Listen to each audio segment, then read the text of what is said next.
a strange substance found by a southwest Arkansas man be part of a government test? Well, that's the question at the heart of a phenomenon called chemtrails, now getting widespread attention. Well, they say the government is dumping chemicals on us to control or manipulate the weather. And they say the unusual-looking jet trails in the sky are actually chemical-laden chemtrails. People say the government is up there in airplanes spraying all kinds of chemicals to change or manipulate the weather, leaving what you see there, and they call that a chemtrail. So when I look up there and I think are contrails, you're telling me are chemtrails? Yes, that a contrail would be dissipated by now. And it's interesting, Dale and Christina, this is of interest not just in this country, but European countries and frankly all over the world. A lot of folks interested in it. Well, Dave, you mentioned that climatologists and others who study the atmosphere believe that they'd be able to surely spot any kind of signs of an ominous plot. Our journey started in San Diego, California, where thousands of scientists, engineers, policymakers, and journalists gathered for the American Association for the Advancement of Science Conference. One of the topics was the artificial manipulation of the Earth's climate, also called geoengineering. During the meeting, scientists spoke about the plausibility of implementing geoengineering campaigns throughout the world under the guise of preventing global warming. One widely accepted theory was to block the sun by spraying something into the atmosphere. When they were asked about existing aerosol programs, they stated clearly that no such programs have ever been implemented. But strangely, these proposals sounded exactly like what people around the world are claiming is already happening. When I found out that the American Association for the Advancement of Science was going to be held down here and the main body of topics would be on geoengineering, I had to come.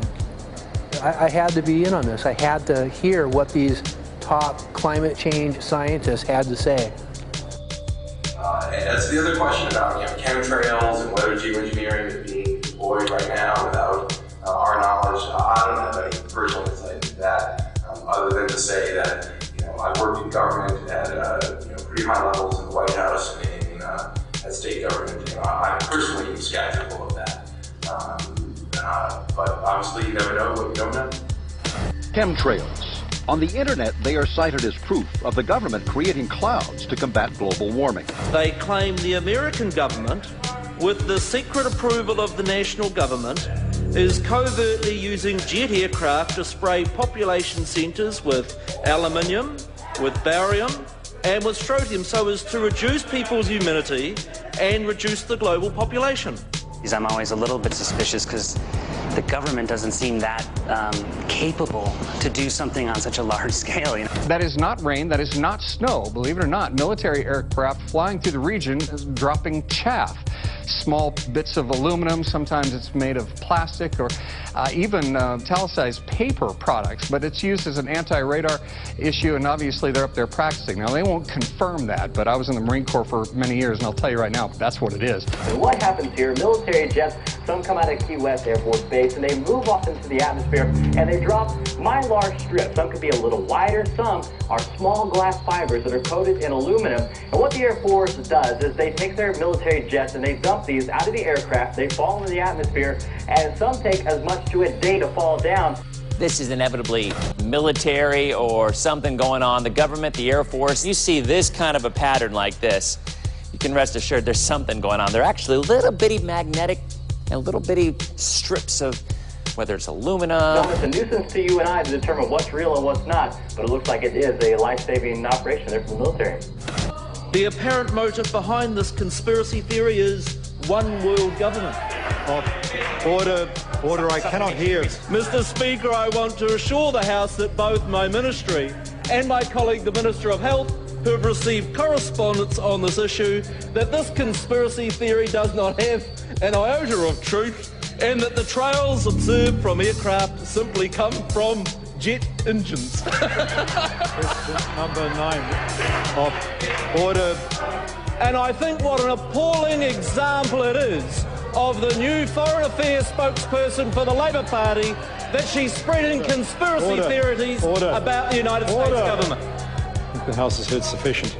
It is called geoengineering, fighting global warming by putting a chemical dust in the atmosphere and reflecting harmful radiation back into space. We take geoengineering to mean deliberate, large-scale intervention in the Earth's system. There are a variety of schemes that have been discussed for geoengineering. A classic example is injecting reflecting particles into Earth orbit. Nevertheless, there might be some good reasons to think about alumina. It turns out, first of all, there's been a lot of work on the environmental consequences of alumina in the stratosphere.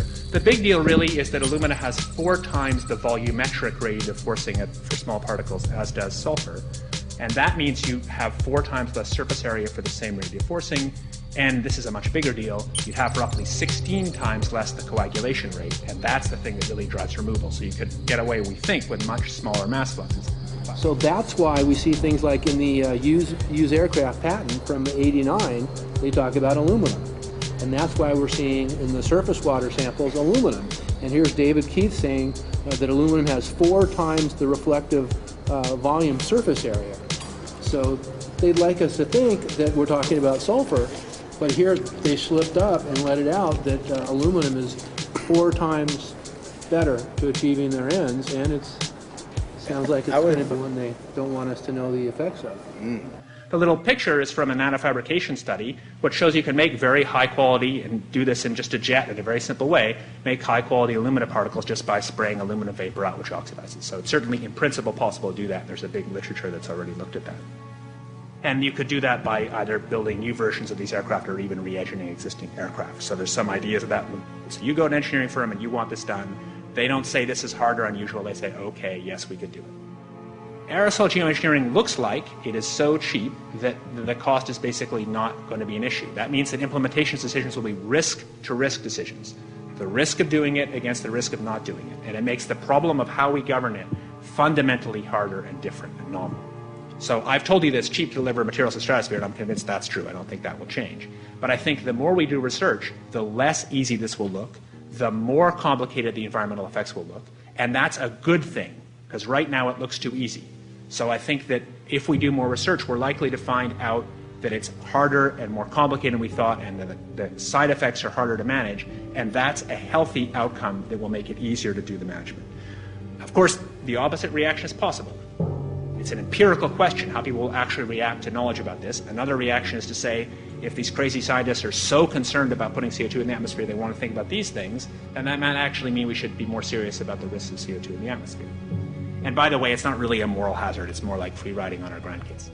And by the way, it's not really a moral hazard, it's more like free riding on our grandkids. Numerous air quality studies, including from HAARP, California Air Quality Resource Board, have named submicron-sized particulates as being particularly harmful for human respiration. Through all the discussions today, I have not heard any mention of this fallout, and has this been studied, and also the effects of a highly reactive metal like aluminum on toxifying soils and waters? The question is, what would be the effects of these materials on human health if they came down into the stratosphere, in particular small particles and aluminum? So the collaborators of mine working on the aerosol scheme are actually folks from Carnegie Mellon who've focused on human health impacts. And while we haven't published it, that was the very first thing we did, was do the order of magnitude calculation in level pencil paper, but with an expert on human health impacts about whether there could be an issue. And for aluminum or other particles, there are a lot of toxicological things that need to get looked at seriously. But if you're just thinking about the sheer number of particles and the human health impact of small particles, the answer is, well, we haven't published it. That was the first thing we looked at with some of the leading experts who do epidemiological research on human health impacts, and it's not even close to being an issue. To clarify, so 10 megatons of aluminum dumped into the atmosphere would have no human health impact? So let me be more careful here. We're to separate out the toxicological. So the alumina, we've only begun to research and published nothing. The alumina, we've only begun to research and published nothing.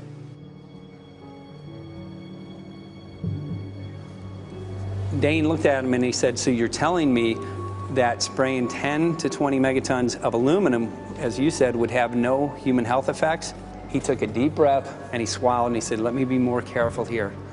We haven't done anything serious on alumina, and so there could be something terrible that we'll find tomorrow. We haven't looked at it. And that, for me, that was the whole main point of what is going to be coming out to the public. It's the damaging effects of aluminum that are being found around the world in massive amounts. Here's David Keith confronted on this very issue, and he looked, you know, at that point like they just let the cat out of the bag. Mm-hmm. We haven't done anything serious on Illumina, and so there could be something terrible that we'll find tomorrow. We haven't looked at it. They're proceeding because they have an agenda that's separate from trying to thwart this crisis of global warming. You know, there's obviously several other objectives, whether it's depopulation, control, weapons aspects, communications aspects, all kinds of things, you know, wild cards that we know nothing about. We don't really know, and I'm not going to attempt to speculate on exactly what the agendas are, but we can see clearly the agendas are not benefiting mankind. You know, it's benefiting the agenda of the elite.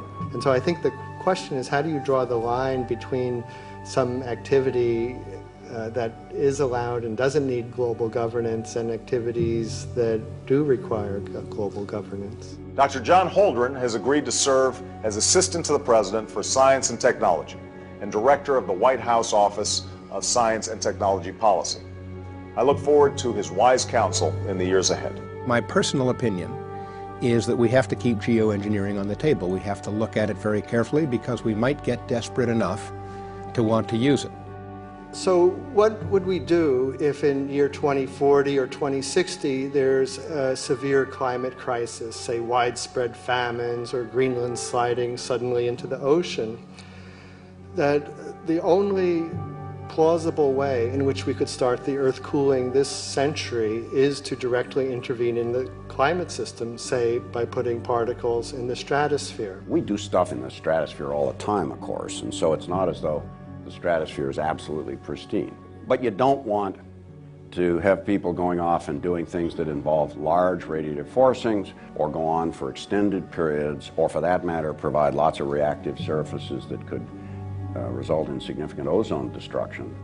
You know, maybe I'm putting a particle into the atmosphere because I'm trying to make money, or maybe I'm putting a particle into the atmosphere because I'm engaging in scientific research and trying to understand cloud physics, or maybe I'm putting this particle into the atmosphere because I'm trying to make it rain locally to seed a cloud and get more snow on our ski slopes. And this obviously raises all kinds of questions. It's hugely risky. It will likely negatively impact some people, but we might find ourselves in a situation where those risks seem worth taking. One of the things that really shocked me was in one of the breakouts they had the benefits of these programs and then the risks. Now the benefits, the one thing that was stated was the just cooling the planet. Some of the risks were ozone depletion, droughts in Africa and Asia.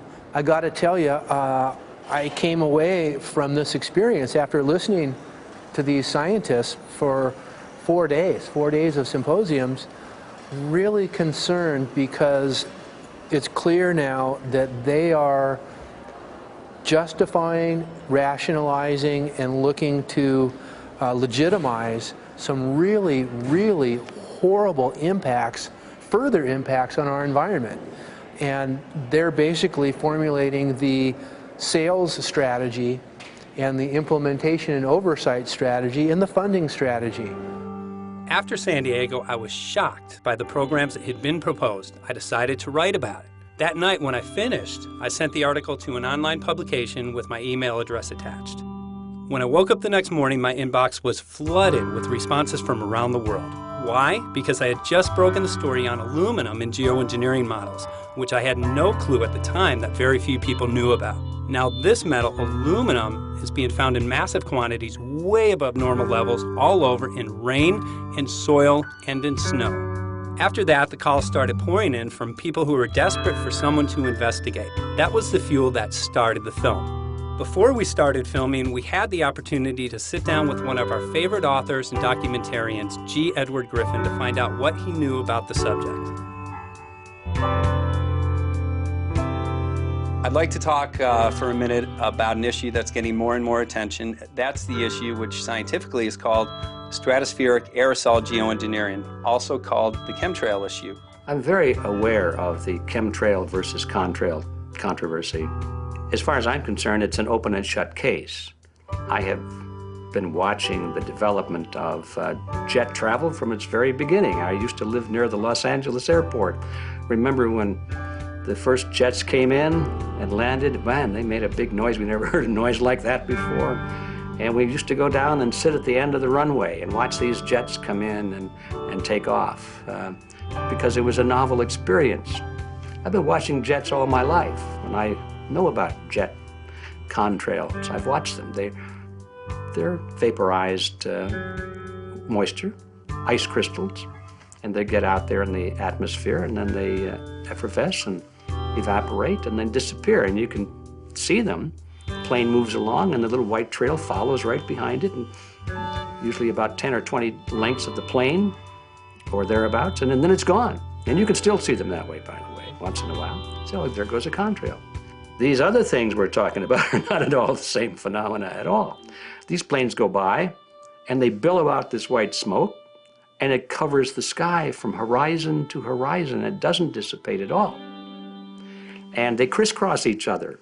And you see this thing cover the sky and turn it milky, and then people start having trouble breathing, and then you hear stories about the aluminum and barium deposits that they're picking up and the residue. And you put it all together, and I don't see how anybody who's got their eyes open and their mind open can come to any other conclusion but that somebody is spending a lot of money and effort to spray the planet.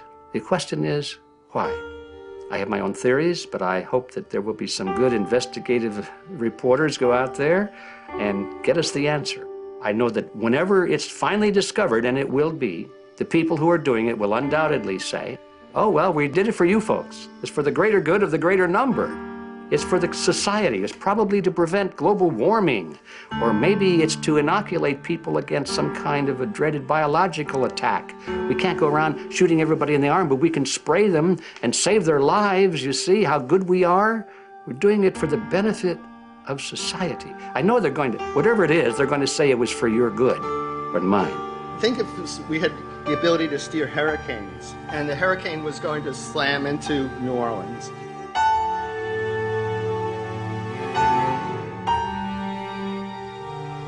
And let's say you could steer it so it would hit Mississippi instead, where for 100, that means I would be willing to more or less kill 18 Mississippians to save 1,800 New Orleanians.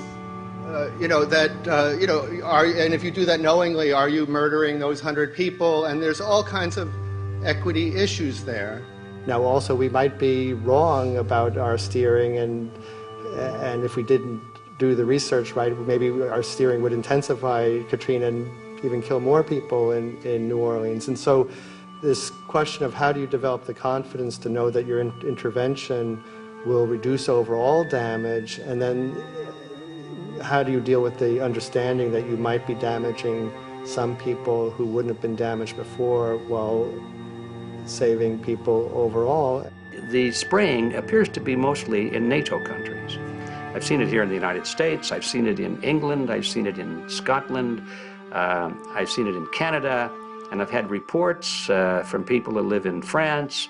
There's a grouping, there's a political grouping here of some sort. It's international in scope. It's not just an American phenomenon, it's international. And anybody that wants to investigate that, I think, has to take that fact into consideration. They're going to find a political grouping and a political motive here. But in my humble opinion, it's not in your good or mine at all. I don't know what it is, but we'll soon find out.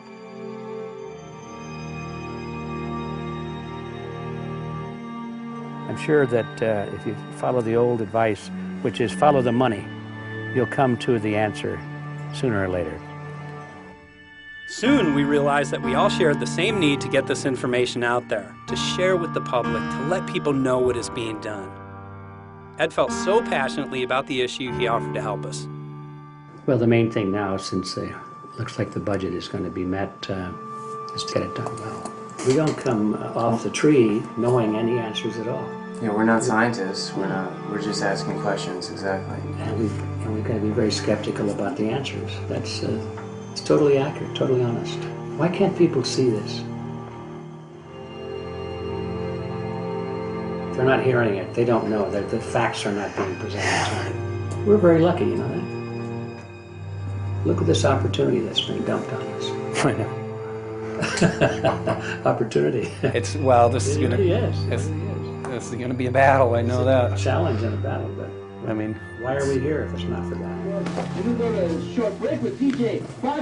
Can't go to get a hold of Morrow, so it's going to be you for the moment. I'll call him again. So. Sounds good. I saw the sky crisscross with chemtrails, and I can't remember if it was in LA or if I was on the road, but I had looked up one day and I thought, look at that. That's not the flight path, man. That was a grid, a regular grid over the city, and I couldn't believe my eyes. Milky white clouds. And, you know, it all seems very obvious, and now the evidence of what we have on the ground with the aluminum, the barium, strontium, and with what we see in the patents and what the geoengineers say are going to happen, I mean, for the everyday Joe, this is a slam dunk.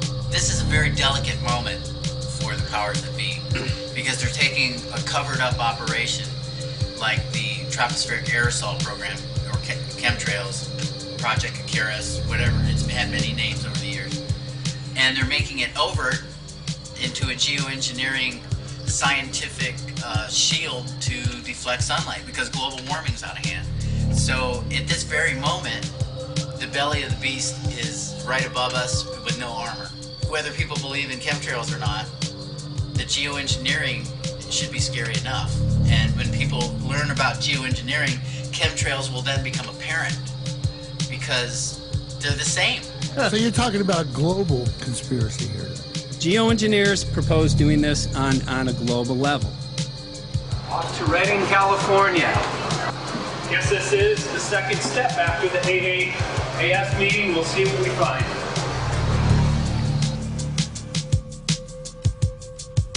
Right here in Northern California at Dane Wigginton's house. He owns over 2,000 acres overlooking Lake Shasta. He told me about some of the challenges that they're having up here. Let's go and talk to Dane. We'll see, you know, what's going on his property. We'll see what he's going through, and also what action he's taking based on the test results that he has.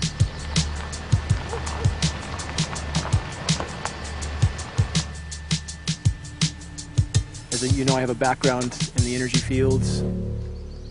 I worked in the first solar plants in the continental U.S. in the early 80s. My home was on the cover of the world's largest renewable energy magazine, so this is my background. My goal has been to alert the public there is a mountain of toxic material falling on us, period.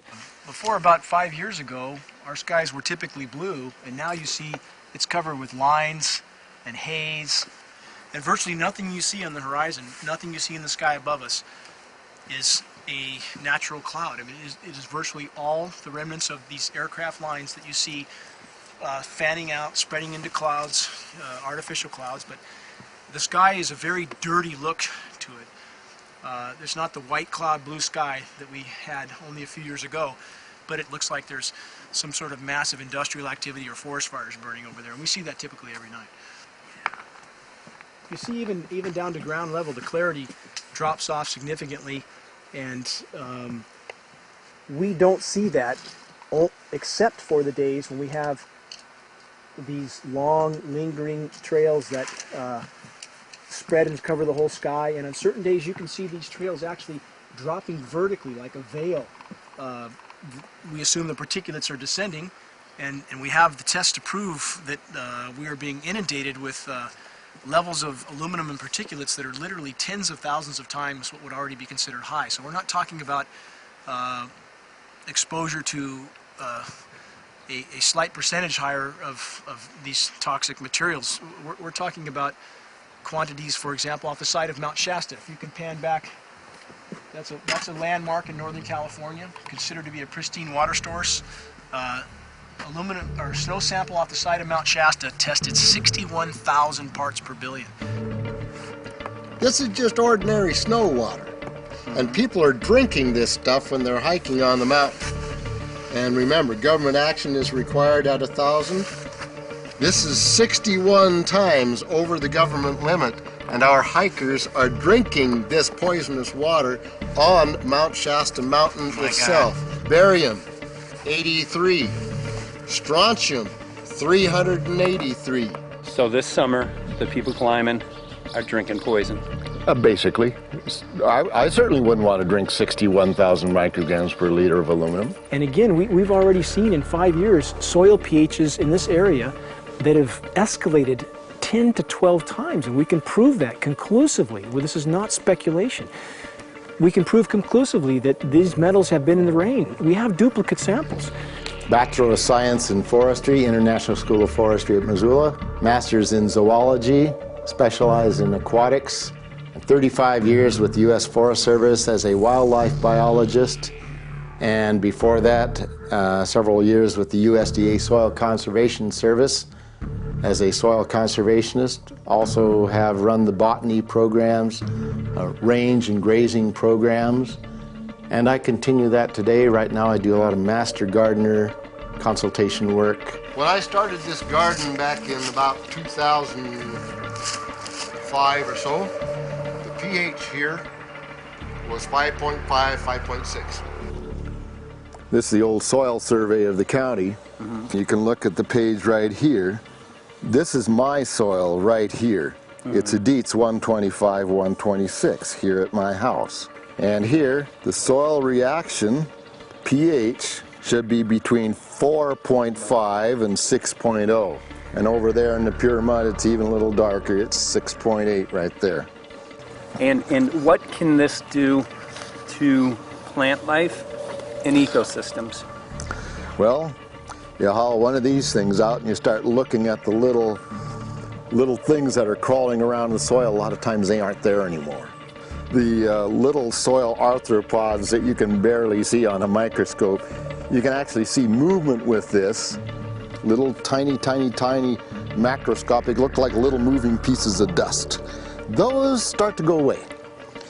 They're not gone entirely, but they start to go away. This is black oak acorns. You know, this is pieces of cedar wood. You know, come on, folks. This should be very acid, and I'm getting 10 times higher than expected. There's something really wrong here. But you can see all those reports, lots of them. You have over 20 reports here. Well, at least 20. I'd say it'd be closer to 30. All revealing dangerous amounts of aluminum and barium. You know, the science is there that something funny is happening. And the naysayers say, well, so what? Isn't neutral good? Well, no, neutral's not good. Neutral is not good. If your soil is supposed to be 5.6, it should stay 5.6 if you want the forest to be healthy. And if you want to grow a good garden, you have to keep your pH around 6.0, 6.5. I think that we just need to wake up and just look at what's happening, because we can't just ignore it, because it's going to get worse and worse if we just keep ignoring it and pushing it away like, oh, that's nothing. There was mason jars, and they were brand new, sterilized, and that's what we catch the rain in. And then there was a HEPA filter that we tested the air with. Okay, so you caught rain and then you basically filtered air. What did you find? Aluminum and barium. Here's another test that's revealing 375,000 parts per million aluminum, barium at 3,090, and strontium at 345. Yeah, that's from a lined pond. With EPDM fish-safe pond liner. There is no chemicals, manufacturing materials at all in that pond liner that's available to the aquatic life. It's designed for that purpose. The well that feeds this pond has been tested and retested. ND, no detectable aluminum, 0. The only other place this pond can receive water is rainfall. We are located on a filtered, forested hilltop, miles and miles and miles away from any industry, highway, and so forth. After several heavy spray days, there was a film that we received formed on the surface of the water, and we tested that crust, and it was aluminum and barium. That after a year and a half's accumulation had 375,000 parts per billion of aluminum in it. It's literally toxic. We can say conclusively that what we see in the sky matches expressly what's outlined in numerous patents, and the materials on the ground match those patents. This material was not there 5 years ago. It is a recent phenomena in the quantities it's in. It has escalated in some cases 50,000% in 5 years in the case of aluminum. From our original baseline reading of 7 parts per billion, which was already high, it has escalated up to 50,000% in 5 years. So we've seen profound changes in that time. Dr. Leonard Time, PhD in chemistry, I cross-checked with him. And he says the oxides of aluminum, barium, and strontium will drive your pH into the close to, from an acid soil like this up into the neutral. There's no question about it. And that's exactly what you see happening. Wow. I have a doctorate in inorganic chemistry from Oregon State University, in which I was working with different metals and oxidation states, and then did a postdoctorate work at Brandeis, where I was working stabilizing off oxidation states of different metals. The goal is to sort of figure out how everything fits in the dynamic equilibrium of life. I was working with Francis up in Mount Shasta, and he showed me some rainwater analyses that had to do with levels of aluminum, strontium, and barium in the atmosphere. So I feel the major toxin in these chemtrails is the aluminum. And from the levels we were looking in at Mount Shasta, this is totally, totally unacceptable. When you get to metals and biological systems, you're no longer talking about the bulk aluminum that people think about when they're drinking from soda pop cans and that.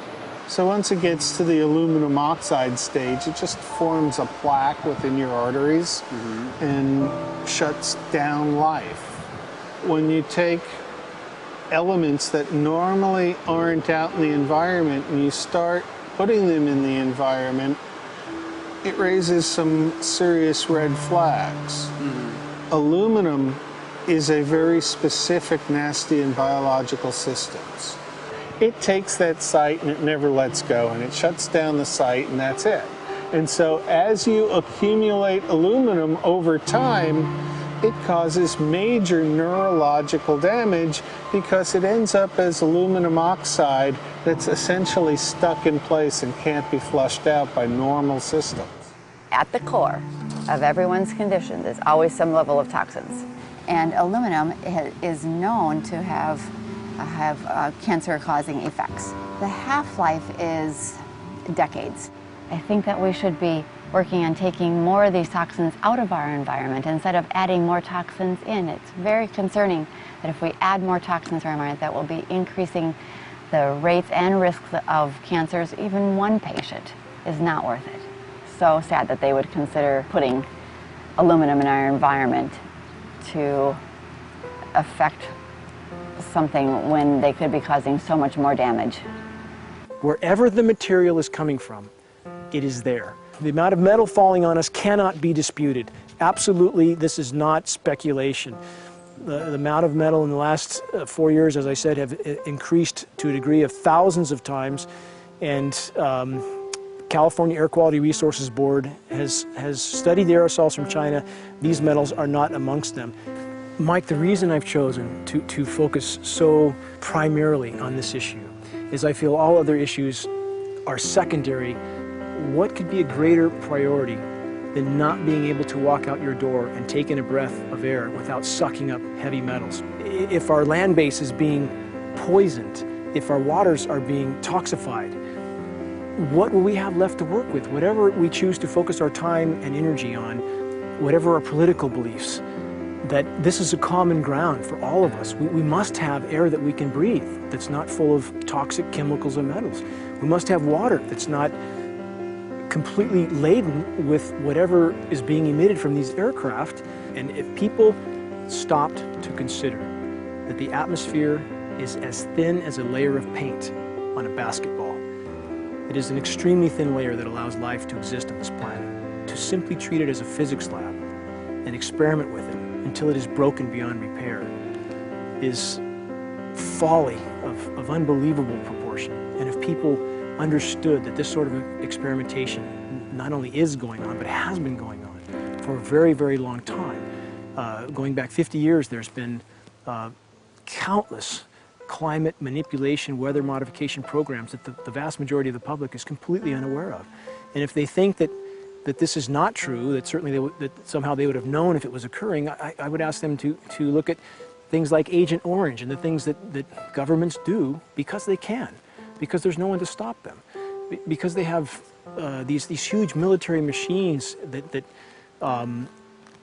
want to control everything. And in fact, the government's own document, perhaps you may have seen, it's available to any online, is called Owning the Weather, an expressed goal of our government, and not just our government. He told the Associated Press that the American government has created weather tampering techniques so that the New World Order will be able to starve millions of Americans and to control the rest. There is weather control techniques.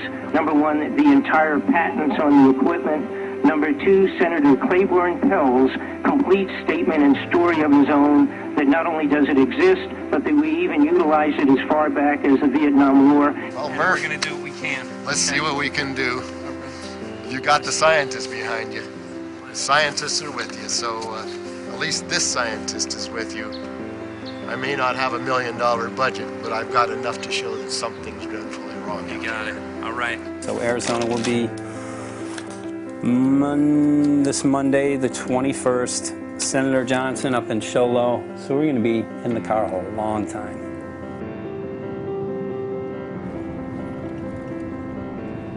Well, it is such a pleasure. This is such Meet a nice place back here, I'm telling you, Michael. But you know what? We love it. It's so private and it's so quiet and peaceful. And please come in. My name is Karen Johnson. I served in the Arizona State Legislature for 12 years. I was in the House for 8 of those years and in the Senate for 4 of those years. When you see a plane fly overhead, there's a trail that leaves the end of that plane, and it goes from one horizon all the way to the other as the plane flies across, and it begins to filter out and cover more and more of the sky in kind of ripples. It widens out and fills the whole sky. I mean, how could anybody think that that was the case? And then to live and to be underneath that and know that whatever is in that is falling down upon you and upon your animals and upon the earth. And I mean, it's frightening to me. And if people don't start really waking up and facing the fact that we've got people that are doing terrible things to us, and we had better wake up and fight back now. I mean, I'm the mom of 11 kids. I've got 35 grandkids. I mean, I've got a stake in this. I care about what is going to be left for my children. I care about it, and I'm extremely worried about what is going to be left to them.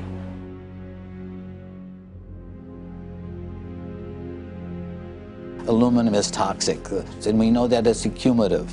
And we know that we're getting more. So we're absorbing it in the air, we're drinking it in our water, so we are accumulating more. So the thought of more aluminum being dispersed in our environment in the way that you mentioned is very frightening to us and very disturbing to us. Those of us who have done any research on this are really quite concerned that we are ill-informed about this issue, and mostly that it's being done. Aluminum is toxic. We know that it is. We can debate as to the amount of toxicity that is going to be disturbing the body, but as far as really accepting the fact that it's accumulative, it's synergistic, then we have to conclude that it's not a good idea to put it in our atmosphere, especially when we know we're getting increased amounts, and especially since we know that the scientific communities around the world are pointing a finger at the heavy metal toxicities, at the toxicities that we're absorbing in the day-to-day food that we eat and the air that we breathe. The concern is off the charts about why is this happening?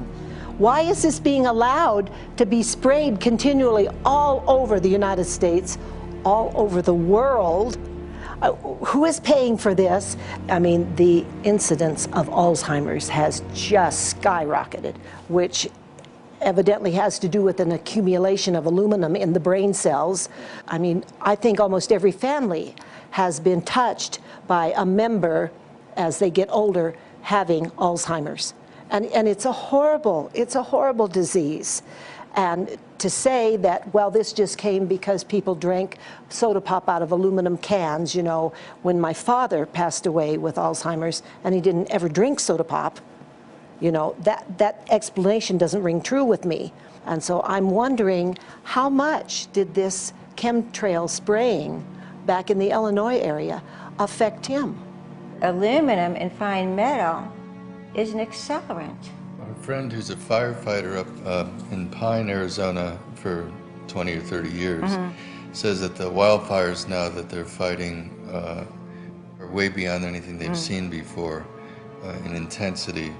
And when you look at the air samples and you see the fine particles of aluminum, which is very flammable, and magnesium settling on the trees, this is causing unprecedented savage wildfire. But if you look at this, you can see these are parts per million. They sent this to me, and I just found this to be extremely interesting because we should have like 2 parts per million of aluminum in our air. And this is saying that there's 39,000 parts of aluminum. That's astronomical. Barium is high. I mean, these are way off the charts of what people should be breathing or what's coming down on them. And, you know, if people wonder why their health is deteriorating, why they're having to go to emergency rooms, why they can't breathe, you know, why they're getting Alzheimer's, this has been planned. We have elites, I don't know what you want to call them, one worlders, Illuminati, I don't, whatever you want to call them. But with these people that don't care about the average person. They only care about themselves, their greed, their power, and if they eliminate, you know, 2/3, 3/4 of us from the planet, so much for the better for them, because then they don't have so many people to have to herd around and worry about. So this is a lot what this is about. And this is very, very alarming and scary. I mean, where is this stuff coming from? And why? Why is this kind of stuff being put out there? You know, I've heard different explanations about, oh, we need to cool the planet, all this and that. But if people are up there trying to cool the planet, why do they need all this kind of stuff in it? The explanations just never have really rang very true. And as I'm setting up the equipment, she looked at me, she said, all these trees here are dying.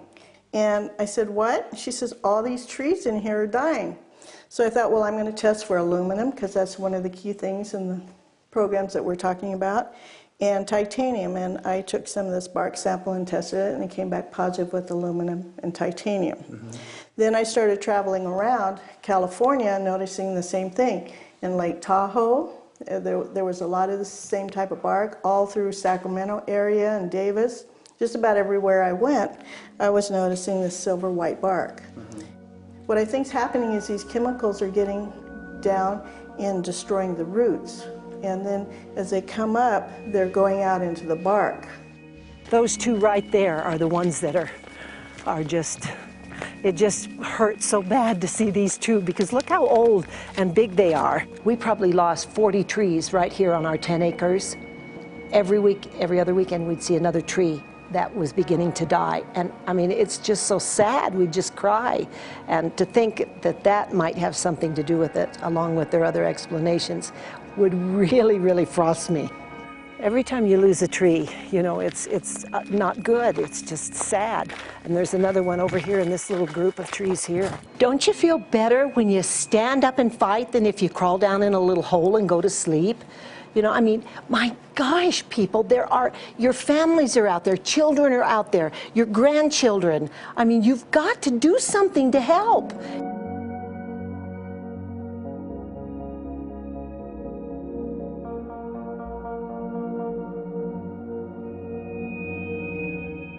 My greatest hope is to get people to question. And hey, if they don't wake up while we're there, I'm hoping to plant some seeds. We're going to the most beautiful place on the planet, Hawaii, to see what's going on, collect some data.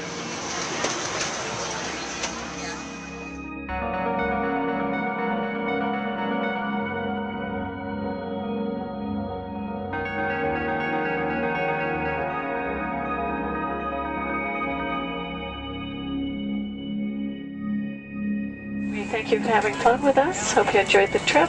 Have a great vacation and welcome home if you're lucky enough to live here. Thank you.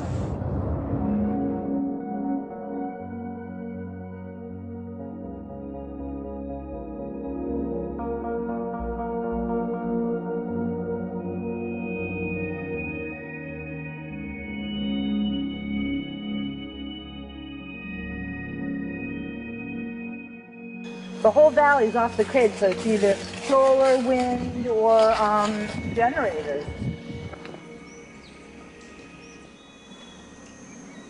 Look at this, man. Yeah, the mind can't even conceive of a dream of this. Right. Yeah, right. Even coming here, and one would never think, you know, in paradise that it's getting destroyed. And they're doing it island style. They do it off the island, right? They do it off the island, so they don't, you know, you don't see the chemtrail airplane. The theory is that they're spraying the ocean, offshore, and it's coming in on the... And it's coming in. Now these are coming from the west. They're also spraying on both sides today. A lot of this stuff is actually chemtrails coming this direction. There's material that's blocking. We should be able to see to the horizon, you know, where the Earth curves, because we're high enough and we have the ocean, right? So we should be able to see. We should be able to see the Big Island. It's only 30 miles away. And you can see it's not a blue sky behind it. That's the key. It's all, you know, has that kind of weird looking blue, like silver blue, I call it. And this is a nice day.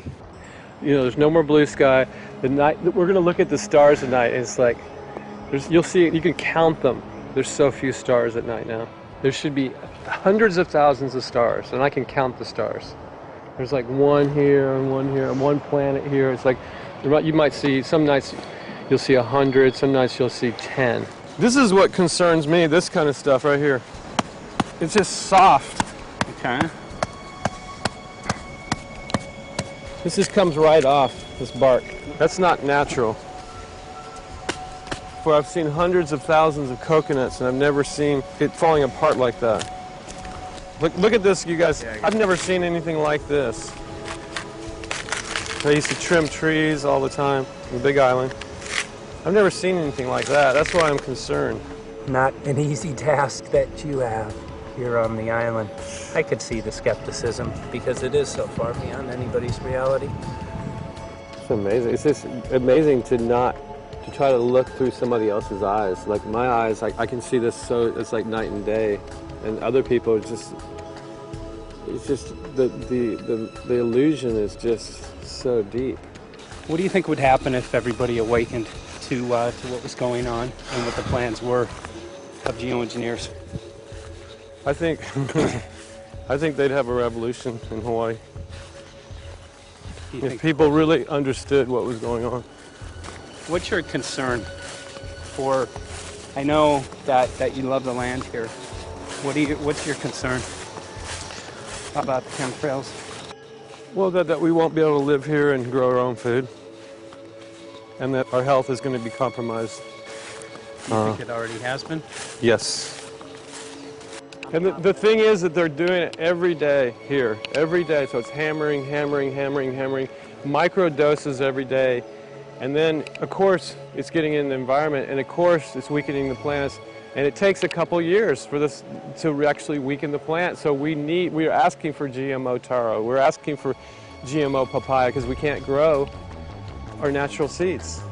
We can't be sustainable. We can't truly, you know, be here as God created us to be. So my friend convinced me to do a hair analysis on my daughter. So we went ahead and cut close to her scalp and got some really recently grown hair and sent it in. I was just sure that my daughter's hair was going to be so clean with the lifestyle that we live.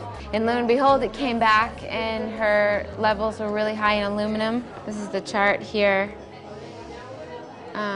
This is the reference range, and this is where my daughter is. 23.1. Aluminum. The skies are covered with a white mist, and I look up at night anymore and I don't see the deep, dense stars that I used to, and I can't help but think this obviously has something to do with my daughter's health. I don't know where else these heavy metals are coming from. Yeah, I mean, look how old she is. Yeah. She's been isolated here. Here, and she's... here. Anybody looking at the situation would be like, this is paradise. This child should be like superhuman. Organic foam. And here you are getting all this heavy metal stuff. And she has highest level aluminum on the chart. Never had a vaccine either. Folks, these people are playing God. They are playing God. They're manipulating the weather, and they're spraying stuff into the sky. They are trying to geoengineer everything, including your plants and trees and your ocean. Well, tonight, we're just hoping that instead of not looking at it, you start looking into it, because I really believe from the bottom of my heart that we are in a real crisis. I really do. They are proposing dumping 10 to 20 million tons of aluminum into the upper atmosphere. What does aluminum do? It changes the pH of soils, which is toxic to plant life. Also, it's very toxic to human health. Are they doing it? Well, let me tell you about my experience and what we found. We have much evidence that not only suggests, but I believe prove that they are happening. Jeff, what's going on? And as I promised, we're joined right now by a very special guest, Michael J. Murphy, currently on location in Hawaii. He's working on a documentary film called What in the World Are They Spraying? Michael, welcome to the program. Great to speak with you today.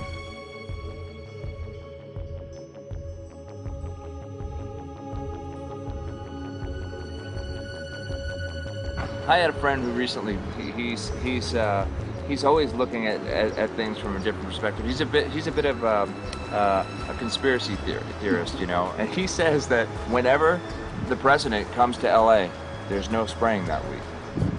Could you have a better place for an interview? I mean, look.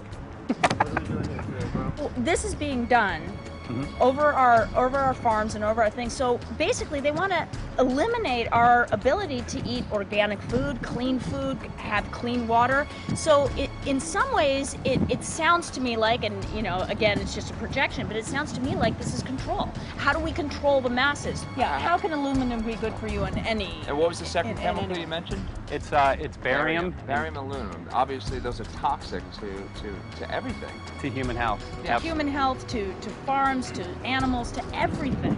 61,000 parts per billion. And there should be a government alert at 1,000? At 1,000, people are drinking this. People that climb the mountain, they're drinking that snow. It's poison. Oh my God, that's so disgusting. So that's 60,000 times above regulation. Exactly. 60,000 times above regulation. And I've talked to friends and they're like, well, that's just ice. That's just condensation. And I'm like, you can talk to a second grader. Ice doesn't float in the sky and spread out that way, you know? You're not an expert, but you're a concerned citizen who said, wait a second. Who's actually doing the research. Yeah, you're doing the research, and that's what we need to do as Americans and say, you know what, I want to know what's going on. I want to know what the FDA is doing to my food. I want to know what the government's doing with my air, my water, and the soil. And, you know, it's just great what you're doing. And I just, my kudos to you for bringing light to this subject. Put all of the theories aside, just what geoengineers are proposing and what's being found is scary enough. So we can just address that. And I encourage more people to just step up and ask questions and do what he's doing. So thank you, Michael, very, very much. Aerosol spraying aluminum affects everywhere, and we have a beautiful tropical climate which I believe might be in jeopardy. So we wanted to not only come and bring the message of what people were finding around the world, but encourage people to test for the aluminum, strontium, barium. Essentially, I think it was an effective trip. I saw a lot of people here in Hawaii, in Maui, awake and not only curious, but willing to look into this deeper, and that's my only hope. This is one of the boldest moves, I think, from Ed Griffin yet. This is the taboo topic that nobody's supposed to talk about, and that is aerosol spraying. Now, we've got tons of documented proof of errant aerosol spraying. It just blows my mind that the whole essence of humanity has always been to look up into the sky and ask why. Though there are no limitations, there is endless space, an endless universe. Now, in the 21st century, we're not allowed to do that. Anyone who looks up and sees the giant grids and the X's in the sky that weren't part of our existence until just a decade or two ago is somehow called a kook. And the people that are the best and biggest proponents for the revolution and for liberty, they don't want you to talk about it because you could discredit them. it seems to be an industry that's being built up to milk the taxpayers by undergoing some kind of a giant global spraying program to make all kinds of money on the project. And they don't seem to care really what effect it has. They're not trying to experiment to see if humans can survive it or anything like that. They just want to get this stuff up. And then we discover, as we're going further down the line, that there are companies generating genetically modified organisms, seeds, modified seed crops they're being engineered to resist the aluminum in the soil. And a lot of crops won't grow in that. And so now, after they've messed up the soil, all the farmers were going to have to go back and buy seeds that have been genetically engineered to resist the aluminum that have been put into the soil. And all of a sudden, mankind is completely dependent upon these companies like Monsanto and other giant agricultural firms. You can't even grow natural seeds anymore. And we're looking at that. It's a shocking thing. I hope we don't find that that's true, but all the arrows right now are pointing in that direction. We get into cost-benefit analysis here because there's also HAARP could be involved in this. Geoengineering, as you guys mentioned, which is documented heavily in Dennis Kucinich's bill, that is the Space Preservation Act, which, by the way, I don't think got through Congress. And then Kay Bailout, as we call her here, Kay Bailey Hutchinson, also put together some legislation in order to qualify geoengineering, which, again, is supposed to save us all from global warming. But it is cost-benefit analysis because they can benefit on so many different levels. Ed, that's how they do everything, isn't it? That's right. And, there's an old adage, if you just follow the dollar, follow the buck, you get to the source of the problem. And it looks to me like there's a tremendously profitable industry being built up right now around this concept of geoengineering or weather modification or reducing global warming and all of these other things that can be sold fairly easily to an unsuspecting public. They all say, oh, well, that's good. We don't want global warming, And so they put up with this, and they don't question, they don't criticize. But behind the scenes, you see a whole industry being built up, which is, as I say, tremendously profitable. And the money for all of that is coming from the taxpayers. And it's a scam is basically what it is. We're just focusing on the one area that is real easy to prove. There's no speculation in the area that we're going into. They definitely are doing this geoengineering. They definitely are talking about it. They're working up formulas for it. They're putting together strategies for it. They've got funding for it. Everything is in place. We don't even have to go into those other areas to make the case. Okay, let them believe that, but at least they must understand that there's no question that they're talking about it and planning to do it. And so shouldn't they be equally alarmed about what they're going to do if it can be shown that barium and aluminum and some of these other toxic metals are very destructive to the planet and destructive to human health? Isn't that enough? How many issues do we need to crank into this? And so, if you're going to kill the planet and kill the population, do we need any other reason to be alarmed? What in the world are they spraying? Thank God people are asking this question. That's all we want. We just want to be able to ask these questions. Our good friend G. Edward Griffin, all these years, Mike Murphy and Paul Wittenberg are doing this great effort with your help. This is a community effort to get people real information. What in the world are they spraying? Any final quick comments before we're out of time? And my only final thought is that we asked the question, what in the world are they spraying? And we now know what it is. And folks, you're not going to like it.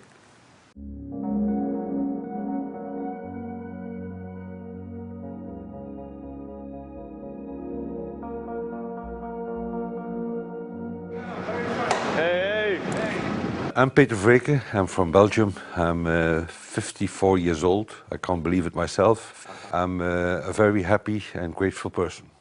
We are doing the job the police or the justice department or the environmental department should have been doing. And it's really essential that it's going to be a grassroots revolution. I think so. God is on our side because we are not fighting against, but for.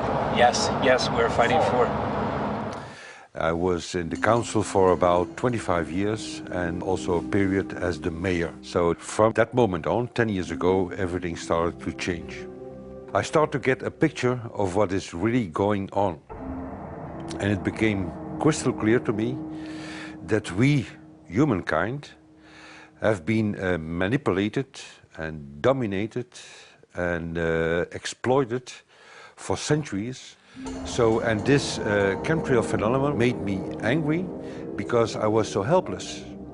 You can decide what food you're going to eat, whether you're going to smoke, what water you're going to drink, what kind of life you're going to lead, but not with this phenomenon. Then you are just a victim. It's only a game. And there have to be good guys, and there have to be bad guys. And luckily, we are in the position to be able to play the role of the good guy who has the chance and the opportunity to overcome. 3 days that we shared with them, my heart just dropped because it was such a beautiful way to live and such a peaceful way to live. I left thinking, what's this going to be like in 10 years? Is everything going to be killed off on the property? And if it is, how are they going to get their food source? Are they going to have to take a class, you know, and get certified by company XYZ? And what are the requirements for that? And that really is the end of freedom. I'm concerned about that. I definitely, I really am. Yeah. I learned to say everything is now as it has to be now. And everything is going to be okay. It's going to be all right. It's going to be okay. Yes. I have this deep feeling that in the end we will prevail because we have the right on our side. The cosmos is helping us. And I have this strong feeling that we are being supported by entities and by forces we can't even imagine.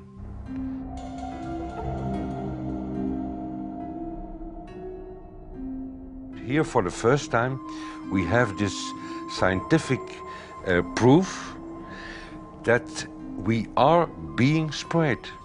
We are being spread, and it's incredible and it's hard to believe, but we are being spread. I think at this moment to stop is not an option. Once you know it and once you have a tool like this and an opportunity like this, that the issue of chemtrails or persistent jet contrails or whatever name you use for it, that this phenomenon is recognized as being real, publicly debated on. In the context of geoengineering, I think it's high noon to bring this to the public. This is what the sky is supposed to look like. These are old paintings. We forgot this, I'm afraid. In the years that I have been a medical research journalist, I have looked at many, many things, and I found the same three issues in whatever I'm looking at. And that is that we are being dumbed down, we are being made sicker, and we are being made infertile. Citizens gathered from around the world in Belgium for the first International Chemtrail Symposium. The event attracted leading professionals, politicians, and activists who discussed the health, environmental, and social implications of these programs. Today it's only going to be about facts, documents, figures, patents, licenses, everything that brings us to the truth. We have no other weapon against this vast complex than exposing and bringing their dark works in the light of the truth. We have the hope that by our efforts, more and more people will become aware of the fact that we are deceived by our leaders. So today, we, as a family, join forces with the people who publicly made known to the world that chemtrails are not a conspiracy theory, but a conspiracy fact. From the Technische Universiteit Delft in the Netherlands. Ladies and gentlemen, please welcome Koen Vermeeren.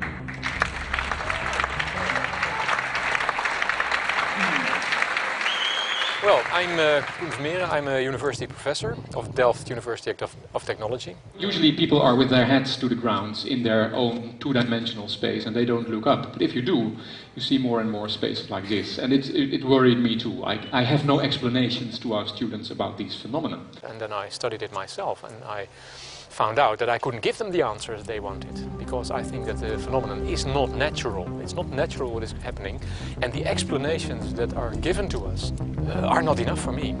If you look at them from a scientific point of view, the first thing a scientist does is trying to explain something. Because I'm smart and my students are not as smart yet, so I have to give them answers to questions. But if you ask most scientists honestly, they cannot answer all your questions. If people are using climate control over our heads, I want to know about it. I want to know the consequences, I want to know the health impact, I want to know everything. I need, as a teacher in my university, to give answers to my students. And they have good questions. And I don't have the answers, and I want to know. Excellent. And we should discuss this. Ladies and gentlemen, for here you in the auditorium and for all over the world, Michael Murphy.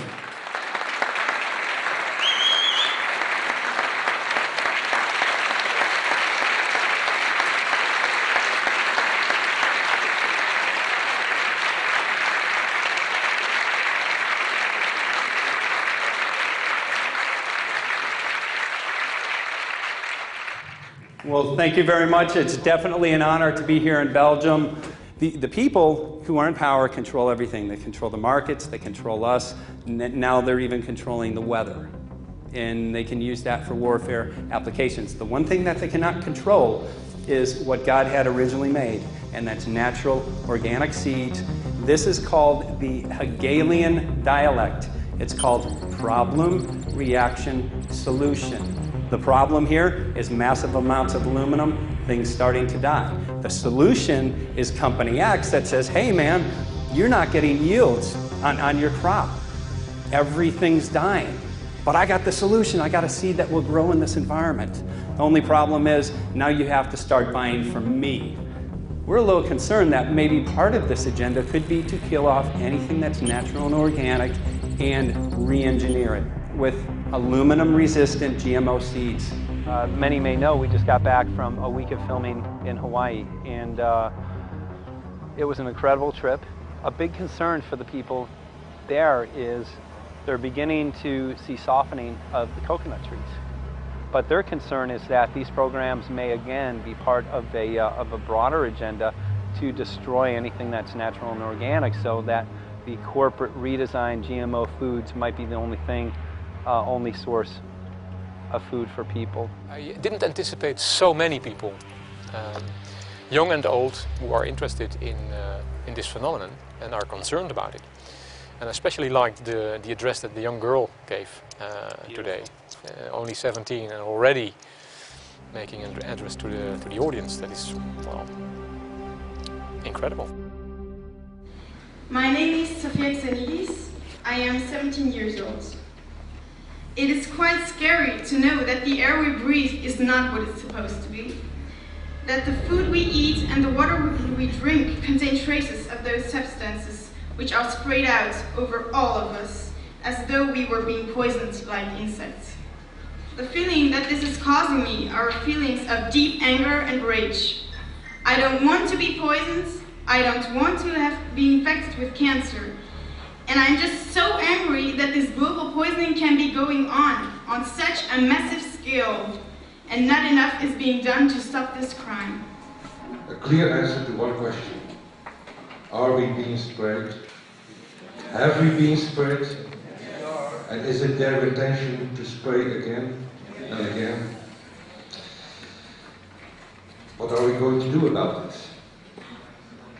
How are we going to deal with it?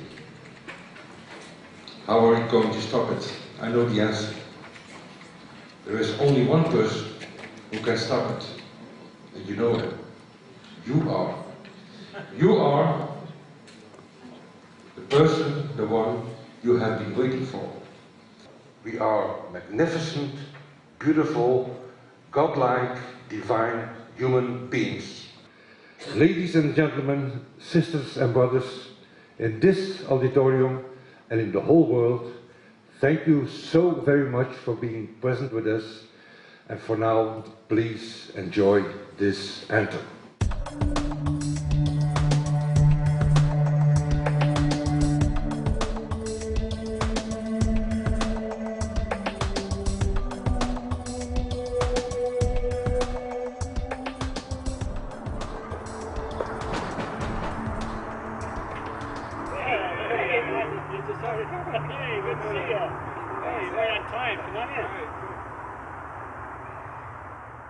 So, anyway, I'm glad that the weather's been good for you fellas so far. Just think if we were doing this in the wintertime, you might, if you're going to Washington, D.C., you might run into snow. Thank God we're not. That's right. You know, it's interesting because of the different weather modification programs. There's something like, I think, right around 32 in the continental U.S. alone going on. So the theory is that geoengineering is in part weather modification. You know, Mike, that's a very good point. There are so many subsets connected with this issue of geoengineering. People are writing to us all the time with information about the connection to global warming, the connection to weather modification. Some people think there's a connection with Morgellons disease. Others think it's kind of a means of transmitting electromagnetic impulses from the HAARP antenna system up in Alaska and Siberia. Boy, it gets your head spinning.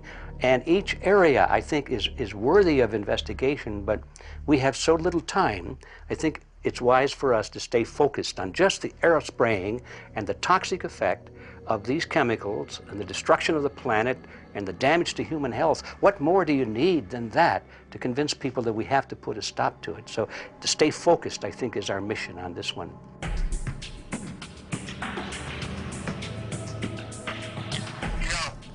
Jeremy, we had an idea. We know that you know the political system real well.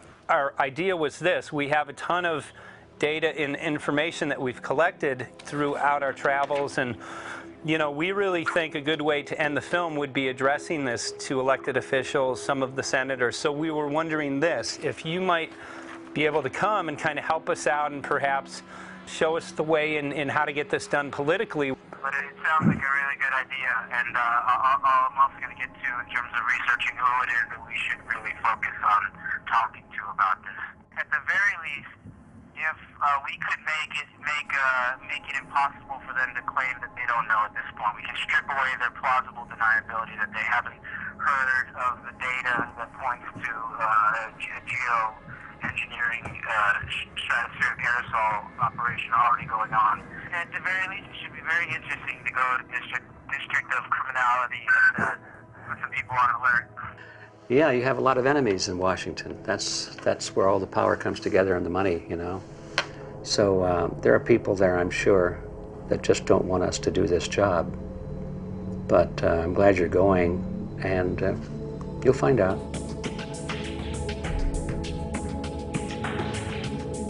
We took the data to Washington, D.C. There we presented our elected officials with the following letter. According to the 5th article of the Bill of Rights amending the Constitution for the United States of America, no person shall be deprived of life, liberty, or property without due process of law. But the daily spraying is depriving all persons living within the United States of life, health, liberty, and integrity of our common and private property without due process of law. As a representative of the people of the United States of America, we insist that you do everything in your power to protect us and immediately put a stop to geoengineering spraying at once. There exists no justification, legal or otherwise, to poison the planet and its inhabitants. Now suppose that space aliens arrived on, maybe they're going to land at the UN headquarters down the road here, or maybe they'll pick a smarter spot. But suppose they arrive and they give you a box, and the box has 2 knobs. One knob is the knob for controlling global temperature, maybe another knob is a knob for controlling CO2 concentrations. You might imagine that we would fight wars over that box, because we have no way to agree about where to set the knobs. No global governance, and different people will have different places they want it set. Solar engineering is like chemotherapy. No one wants it. But we all want the ability to do chemo and to understand its risks, should we find ourselves with dangerous cancer. How long does it last up there? The lifetimes are years. What, years? A couple years. And then it what, precipitates out, or Yeah, that's correct. no toxic side effects that we know of? The thing we always wonder about is the unknown unknown. Yeah. So if you're thinking about, say, the acidification, it's clear that's not a problem. There's several studies that showed that. Right. But of course the concern here is with so little research, there may be some unknown that comes out of left field that bites us. My name's Mike Murphy. I'm a filmmaker in from Los Angeles. We're covering an issue called geoengineering. Okay, thanks guys. Senator, quick question about the issue of geoengineering. I'm afraid I don't know what you're talking about. And wondering if you were supportive of geoengineers' proposals of spraying 10 to 20 million tons of aluminum into the atmosphere. I should really get a briefing paper on it before I give an opinion. Oh, not a problem. Are you aware of the issue? Not completely. At all? Okay. Do you have a letter from constituents, and people have concerns? Yeah, We're making a documentary about the I don't know, you guys have credentials to be here? Yes, we do. We pass through security as well. Endowed by our Creator. I think so. Please don't touch that. Please don't touch my property. You're lying. No, why? What did we lie? What did we lie about, sir?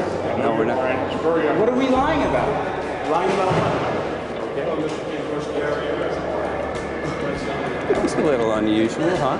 I haven't heard that. You're not aware of it? And it appears that these programs have already been deployed. You know, I haven't looked at that proposal, and so, why don't you let me review it? I can do that. Are you aware of? Actually, I'm going to go. Yeah. Let me go ahead and get that. I will take a look at this, and I will act accordingly. General, this program, this openly covert program of the aerosol spraying, stratospheric aerosol spraying, geoengineering, using tons of aluminum, spraying it up in the sky. I have no idea what you're talking about. Okay. Commonly called chemtrails, sir. When you were the head of NEMA, did you see the aerosol trails? Mike Murphy, filmmaker in Los Angeles. Hi, sir. And we're covering an issue called geoengineering, and wanted to know if you're supportive of geoengineers' proposals.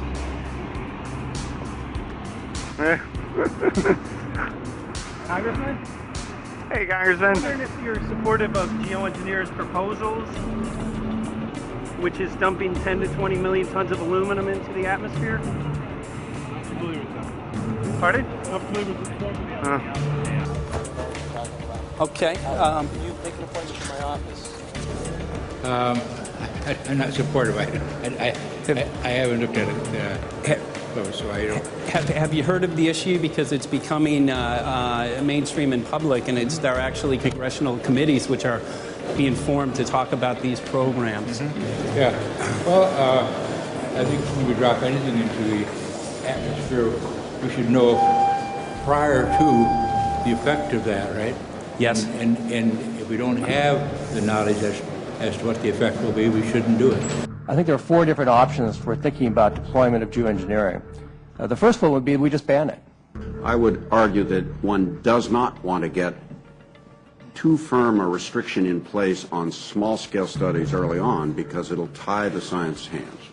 I think what the science community ought to be trying to do is say, if you do small-scale stuff inside this space, and it's a scientific question what that space ought to be, there shouldn't be a lot of oversight and restriction.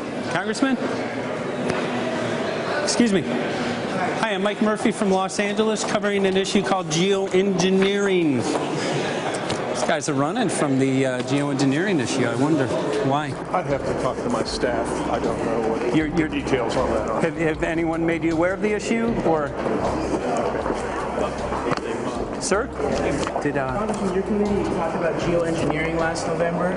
Are you in support of those proposals? I'd love to give you a paper. Geoengineering? You know nothing about the geoengineering issue? Never heard of it. They call it geoengineering, but... yeah, I never heard of it. It's nothing I've ever heard anything about. I mean, when we looked up in the air today outside of DC, we saw this stuff going on. Quickly, have you heard of geoengineering? No. The proposal is to shoot 10 million tons of metals into the air. This committee, Science and Technology, covered it for the first time. No. No, I've never heard of it. So we were very concerned. Hi, how you doing? I'm fine. How are you? So what? We spoke with Congresswoman Watson's office, and her press secretary, Ms. White, was familiar with Representative Kucinich's Space Preservation Act, which mentioned chemtrails and the weaponization of the atmosphere and space, and then it was pressured to be taken off the bill. Did you see the aerosol spraying going on today over the Capitol? Congressman? Geoengineering carries with it a tremendous range of uncertainties, ethical and political concerns, and the potential for catastrophic environmental side effects. He's not one to do interviews very often, so not unless we usually really pressure him into it. Okay. So don't, all that is, don't hold your breath. As chairman of the Committee of Jurisdiction, I feel a responsibility to begin a public dialogue and develop a record on geoengineering. We want to know if you're supportive of their measures by spraying 10 to 20 million tons of aluminum into the atmosphere? No, I think we need to have more research. Okay. And about the issue of current deployment, there's literally a mountain of evidence that many people believe proves the deployment of these programs. Any knowledge of that? No, there's certainly not a mountain of evidence, but I do support research into geoengineering, and I also support looking into the international governance of that. Okay. I hope anybody that has studied it knows, at least I think, that it's a radical proposal, and I hope we don't have to use it, but there may come that point in time where we do. Now, if we could provide you with the evidence that suggests that these programs are and have been ongoing, would you be willing to address this publicly? We've had about 3 or 4 hearings on it. We have addressed them publicly. Well, not about the proposals, but about the current deployment of these programs. Citizens. I don't support the current deployment. I think we need to have more research, and they have consequences that go beyond one nation, and so I think that there needs to be governance to that. Governance is not simply an issue of deployment, but governance before deployment in terms particularly of large-scale scientific fieldwork. I concede that on this subject and in general, it's not popular to talk about global rules. And when these people started talking about the need for UN Security Council oversight, a supranational environmental security enforcement with a strong mandate by the UN, it really is clear that they're looking for a global power behind the manipulation of the environment. But I do think it needs to be sort of an international kind of treaty that does tie and bind all nations into a common fate. It is a common fate.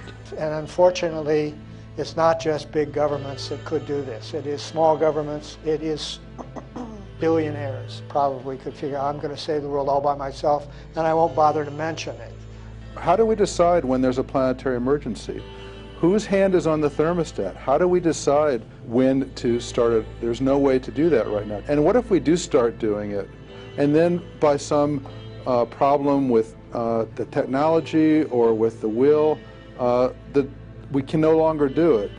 In a year or two, the aerosols will come out of the atmosphere and temperatures will shoot up at a rate much faster than it's going up now. And it's that rate of change that's hard for us to adapt to. So once we start it, we'll be sort of locked into doing it for a long, long time. And so that, and with basically no end in sight. Boeing would pursue this to make a profit, right? I mean, the financial motivation to do this. Let's see. So let me not speak for Boeing.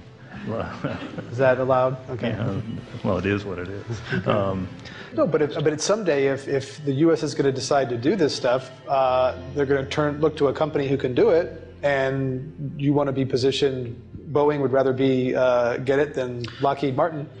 So certainly we have an industrial base that helps the country take on technologies and large-scale challenges like national defense.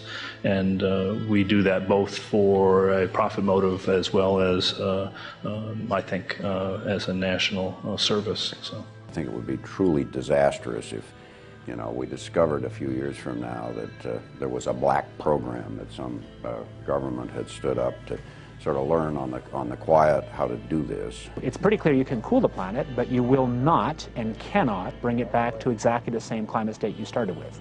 So you may or may not, and I expect we'll have a lot of back and forth about how useful it is to ameliorate the risks of climate change. I think there's a good evidence it probably is useful, but we don't know. But it certainly can't get you back to exactly the climate you started with. I think everybody agrees with that. Do you think you'll see deployment in our lifetime? Let me say I hope not. Al? I would agree. I hope not. I hope not. Okay. I see this as something like an evacuation plan. That you build big dikes. Maybe that's the emissions reduction to try to keep the flood from wiping you out. But that if that flood should come, that you'd like a plan for what to do in the event of that catastrophe. So I see these options more as a catastrophic response option and not as a way to reduce risk of everyday climate change. You would advocate mitigating consumption of beef as a means of accomplishing your objective? Yes. How would you suggest going about that? You can't. I mean, it's your job to decide what to tax and what not to tax. Obviously, if you wanted people to behave differently, you give them incentives and disincentives for behavior. But I'm sure that's the answer you wanted to hear, Mr. Smith. If only my time had not expired. Thank you, Mr. Chairman. Because there's literally aluminum and barium contamination found around the world, believed to be from these programs. Like, look, today over the Capitol looks like they're deploying some type of aerosol. Did you see it? No, I didn't, but good to see you. In a James Bond scenario, some rogue rich guy puts some airplanes in the air and seeds the clouds. What is to prevent that? Okay, are you aware of the issue? You do it through the... Are you in support of those proposals? What is your take? I don't know anything about it. You're not. I have to get more information. I've got a chair here again. Okay, we'll give you a letter on this. Yeah, this is a letter from constituents. Okay, great. Thank you. Excellent. And many people believe that these programs have already been deployed because mass contamination has been found. Geoengineering programs, stratospheric. Got it. Yeah. You brought it up. Okay. Spraying from airplanes. Okay. So what is happening? People from around the world are finding contamination. Let me take care of this and I'll talk to you when I come back. I'll be back. He's here. Thank you very much. We see that even though we might make the average temperature of the planet about right, the rainfall patterns change some from today. And some places become warmer and some places become cooler. So there are going to be winners and losers in this geoengineering activity if we were to do it. But nevertheless, as David has said, there are reasons why we might consider doing it. Many people are deeply concerned about it because of the toxicity of aluminum, and it has been addressed to Congress in various committees. Would you take a look at a letter from some of your constituents addressing the concerns? Excuse me if I go. Okay. Can I give you a letter from constituents? Are you aware of their proposals of dumping? Gotcha. Thanks. Well, I'm not familiar with it, so I don't know what they're doing. Okay. Well, geoengineers are proposing just that, dumping aluminum and barium into the atmosphere. Why would they do that? Aluminum's a precious metal we can use. Well, the stated goal is to actually cool the planet. However, there's a... Sounds strange. Right, exactly. So they're proposing dumping these metals into the air to block the sun, essentially. We're here just to find out what members of Congress are I hope we would have a strong hearing on that before we decide to do something. I would hope so. And there's plenty of evidence that not only suggests that these programs have been deployed, because we're finding contamination of aluminum and barium on the rain, snow, and soil. Okay, thank you. Thank you. LA County has seen 200% increase of Alzheimer's over the last decade. Tons of ground and water samples showing high levels of aluminum all around our state. Why don't you give me all the information you have I have some very good people I will assign it to. And if you get it to Mr. Lavelle, He's got my card and send me an email and we'll Sounds great. We'll be in touch. We are Okay. investigating this, and there's literally a mountain of evidence that suggests that these Okay, programs are move doing that it. mountain over to us. You Let got us it. take a look at it. And look up, looking you. up into the sky, and you'll see some of it. Oh, okay. You will. You can All see right. the aerosols being sprayed out of airplanes quite a bit. So thank you. Yeah, the future of humanity is definitely dependent on it, so we're counting on people like yourself to take some proactive steps. So thank you very much, guys. You're very welcome. Appreciate Thank it. you. Thank you. Right.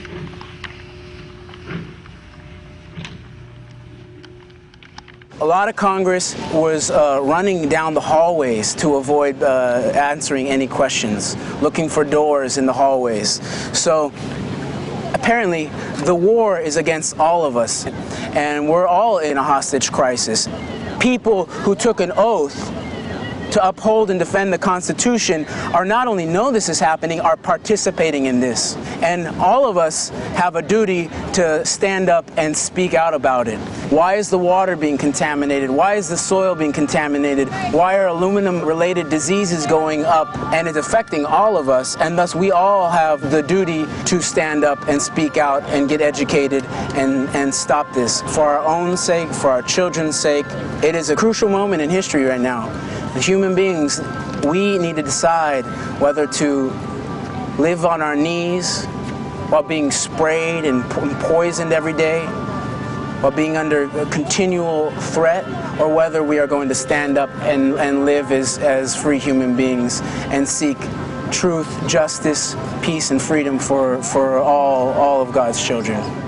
So as you can see, we're ending our film here in Washington, D.C. We've made many public officials aware of this. Most of them either denied any knowledge of this, or they simply were unwilling to address the situation with us. So as you can see right behind the White House, we do have aerosols behind us. The spraying has continued. What is the solution? Is the solution here in Washington, D.C.? Clearly, this is one of the solutions, but the solution is not only here, the solution is within you. This issue affects all of us so deeply. So you need to look inside. Please get active, get involved, start spreading the word with growing awareness. About 90% of the population, we believe, is unaware of this issue, which means 90% of the people who normally might do something if they knew are not doing anything because they are unaware. So please look into your heart, use whatever skill you have to get the word out. The future of humanity is dependent upon it.